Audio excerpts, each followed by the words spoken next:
Hello, everyone. Welcome to our next episode. I think this is number 8 or 9 by now. In our Cincinnati Reds long-term playthrough, we are at spring training.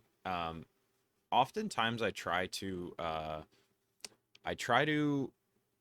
get us to the point where I can walk through our off season on camera, and then I just get distracted and just keep going, and then forget that I'm supposed to be recording. So we're at our team page. We're at spring training, day one. Let's walk through some of the changes we made. We let uh, we let Zach Wheeler walk. He went and re-signed with the Mets on a pretty decent deal. We gave him a qualifying offer, and he signed for 4 years, $75 million. So if he just took that 1 year, it would have been more than his AAV. But I think he just wanted the length and the value. So Zach Wheeler returning to the Mets, which is pretty cool. He had a good chunk of his career war there. So with a few good seasons, he will probably surpass that. I don't think he will end up Hall of Fame type pitcher, but as a really good pitcher for a long time, that's better than, I think what a lot of people expected once he kind of couldn't put it together with injuries these 15, 16 years. As a top prospect, that was kind of predicted for him, but having a good career is having a good career. There's nothing to scoff at for that. So our pitching staff, Shohei is our number one, obviously. Luis Castillo slots in as that number two. Hunter Green is our three. This is a really good 1, 2, 3 at the top of your rotation. Um, Hunter Green, I'm still a little worried about. He's been good, right? But and it moved to neutral instead of fly ball. So hopefully we can have um, a better time with Hunter Green, and then he'll be a free agent. We still have him locked up reasonably for the next few years. Nick Lodolo slots in as our number four. Don't love the low movement, but he was really good in 114 innings for us last year. So I think having a minimum guy at $720,000 who put up a 1.7 WAR for us last season is a good number four. And I think he could theoretically translate to the bullpen if we needed him to. Our number five is Mr. Hunter Brown, who we got from where is he from? Houston. Sorry. We didn't give up anything. We gave up Alexis Diaz, who we were going to deal anyway. And right before now, all his ratings just tanked. He was like a 65 before I just checked at last time. Um, so I guess they needed a reliever, needed to get rid of Hunter Brown, who was in the bullpen for them when I traded for him. Not great so far in his limited action. He's pitched almost a full season. Good rookie year, not a great year last year. So hopefully he can bounce back. We like the extreme ground ball. We like the velocity. We like the stuff. The movement's great. Control's low, but with the movement and extreme ground ball tendencies, I think he'll be fine. Changeup is not great, but his slider, curveball, sinker are. So at 26, we have him locked up for as long as we want through his prime, and hopefully we can get a good starting pitcher out of him. Our sixth starter is Hogan Harris. Really good stuff. We got him from Oakland. If he's not great as a starter, his stamina is not great. He's probably our sixth starter, and he's probably just going to be in the bullpen unless somebody gets hurt. But he is penciled in as our sixth starter, and if he isn't in the starting rotation, he will be in the bullpen this year. Speaking of bullpen, we have Lane Henderson back. His ratings took a hit, mainly his control. We had to let most of our bullpen go. Ferguson, Jalen Beeks, those guys are gone, uh, which is fine, right? Bullpens are fairly easy to put together, as we've shown the last few years, and I still think this is a really good bullpen. Michael King is back. He's getting expensive. He is expiring after this season, though, so theoretically we could move him if we needed to. Garrett Crochet, middle reliever. His ratings tanked a little bit too. His controls, they still think he has room for growth, but he's getting pricey. He's going to be worth $6 million next year, is his projection. That's a lot of money for a middle reliever. Tyler McGill, 1.25 from arbitration. Usually, I don't let guys get to arbitration. I don't like doing it. but I think it just kind of happened that way.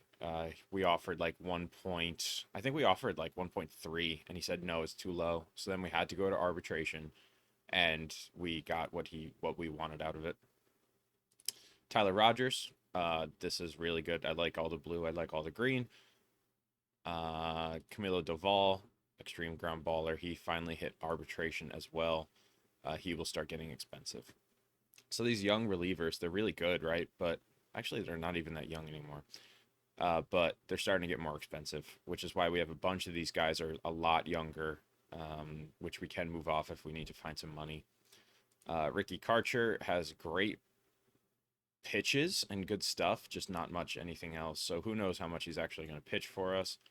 Prospect Chase Petty thinks he's a starter. I think he's not a starter. He's a reliever. And I think he'll be a good one. Giovanni Moran pitched some for us last year. Claimed off waivers from Minnesota, I think. Yes. Low control. Great stuff. These guys will be fine. Nestor Laurent, similar deal.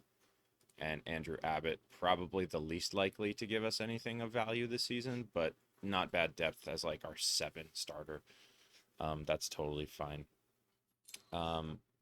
Lineups, we did one really big deal. We traded for JT Realmuto. And the logic behind here is we gave up Tyler Stevenson, which I think Reds fans would be upset about. Maybe not to get JT, but we gave up Tyler Stevenson, and my logic was he's about to get more expensive. I'm not paying him $15 million next season. So I traded 2 years of a good catcher for 1 year of arguably the best catcher in baseball. And I thought that was a fine trade. I thought that was a good deal. Catcher ability is great. He can play first if necessary. His bat looks about average or so, give or take. I think he can be better than that, but just based off his defense alone, I think he'll be an upgrade. He isn't expiring, and we got Philly to retain half of this. So basically, it was just a 1-to-1 swap. But we can always give him a qualifying offer. We can always extend him. I think he wants a little bit too much money right now. That's not unreasonable, right? He's only 33. Giving him a 5-year, $100 million deal is not unreasonable. If we can get it to like 5-year 15, what about like 4-year 15? So like 4-year 16 AAV. He might go for it, right? I think that's reasonable, but we also have some catchers coming up. Cade Hunter's really cheap. He played some catcher for us last season. He's not a great defender, but he can play some first. He can play some third. We can throw him in the corners if we need to. He looks like he's going to be pretty good. He was great at AAA last season. Really good offensive player. So, and he's the number 85 prospect in baseball. So we don't have to re-sign JT Realmuto if we don't want to. Daniel Vellogin is also a capable backup, I think. He's not great, but he's not terrible. And then Zach Britton can also catch. He has no real defensive home, but if I need to have him catch, I can, if his bat is really good enough. But we have some issues right now, I think, with our offense.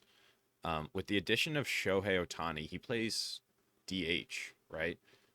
We need to get his bat in the lineup. He DHs. That's what he does. So what that happens is now we just traded for Damiano Palmegiani, right? Who looks like he's a good player. We traded for him. We have Trey Morgan coming up, who looks like he's going to be really good. Unless he has like a crazy spring or somebody gets hurt, I think he's going to start the year in AAA. So we have Trey Morgan, who's going to need to play. Edwin Arroyo is a really good player. He's really good. He's a stellar defender. He's just great, right? The bat's not the best. The bat is probably like average to above average, but he's a stellar defender. So we have a glut of middle infielders, just like infielders in general. Matt McLain has to play. When I had Joey Votto make the lineup, Matt McLain wasn't even starting. It was Edwin Arroyo. Yeah, like this right here. Ellie De La Cruz has to play. Noel V. Marte. We got Aiden Harris coming up. And then if we really wanted to, excuse me, if we wanted to throw somebody in the outfield, right? We would probably throw, I think, McLean. I think his glove is best in the outfield or at first or second. So we throw Matt McLean in the outfield, right? But then somebody out of Kellenic, Ciani, Fairchild, and Serta, or even Allen and prospect Hector Rodriguez, one of these guys won't be playing. And it just, I don't know. It's a good problem to have, too many good players, and it usually ends up working itself out. But it's just tough when you got all this talent and no real way to consolidate. The trading block has nobody of real value right now that we could even consolidate for, like Brendan Rodgers. We don't need another middle infielder. Nico Horner hurt. Plus, we don't need another infielder. We don't need a bat. So I think if we're going to try and consolidate, it's going to be for a pitcher. Taylor Rogers is on a big deal. Oh, but San Francisco retained it. Right. So what would it take to get a Taylor Rogers? Just like a bullpen guy. Like like someone of value. It doesn't make sense. And even if we did trade someone, the I think the expendable one would probably be Kellenic. It would also probably be Fairchild.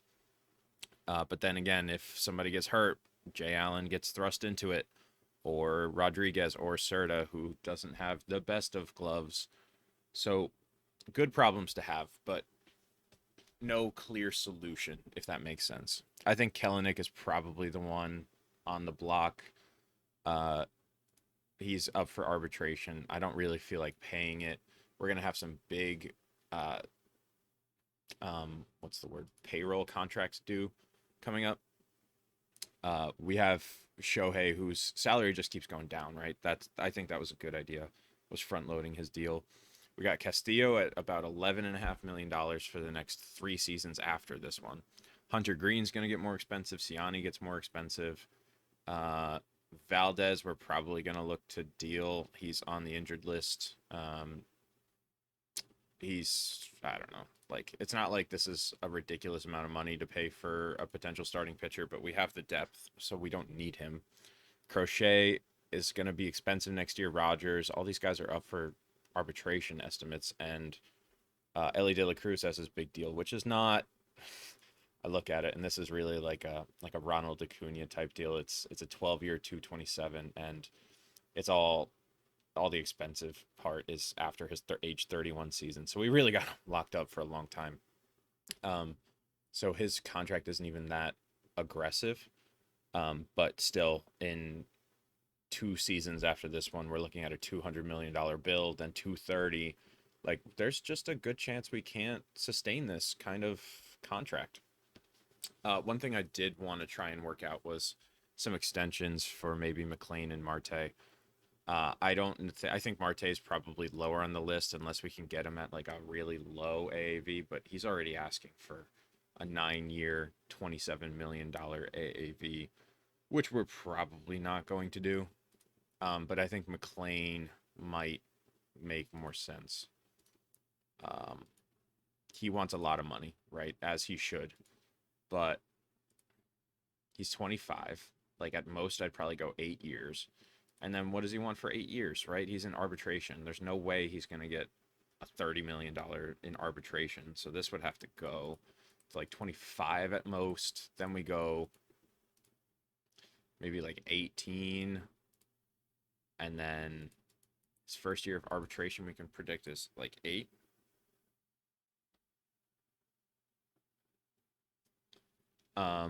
So this is probably a lot, right? But I don't know.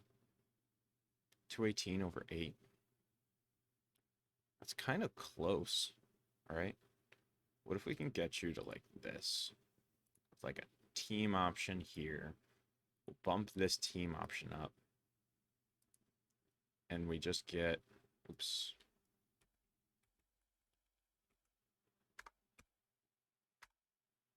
And we do this. What if we do like that? That's pretty close to what he wants. I think that's reasonable. What about like that? I think that's not the worst deal in the world. Um, if he goes for this, that would be. I'll even give him his buyout. I don't care. You want? I'll give you an MVP bonus too.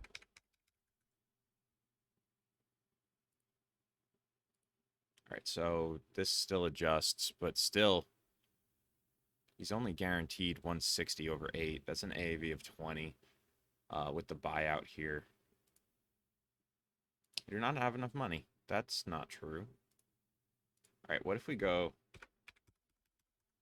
What if we do that? No, he doesn't like that. Okay, anyway. We still have time to play with that. We still have time to give him some leeway, but we got some big bills coming and some good players to retain. So we have some decisions to make. I think Parmigiani might also be one to go. I'm not sure what we could get for him, but as my first prospect in this game, I would much prefer having Mr. Trey Morgan here. So who knows? I couldn't tell you. I don't know what's going on yet, but we'll figure it out. So we're gonna play through spring training. We're gonna get to opening day. I'll check in on opening day, and we'll go through where our team is and what decisions we made and where we go through with this. So this was a quick episode. They haven't really been all that quick lately, but this is a quick one. We'll check back in, and we'll see you in the next time whenever we check in.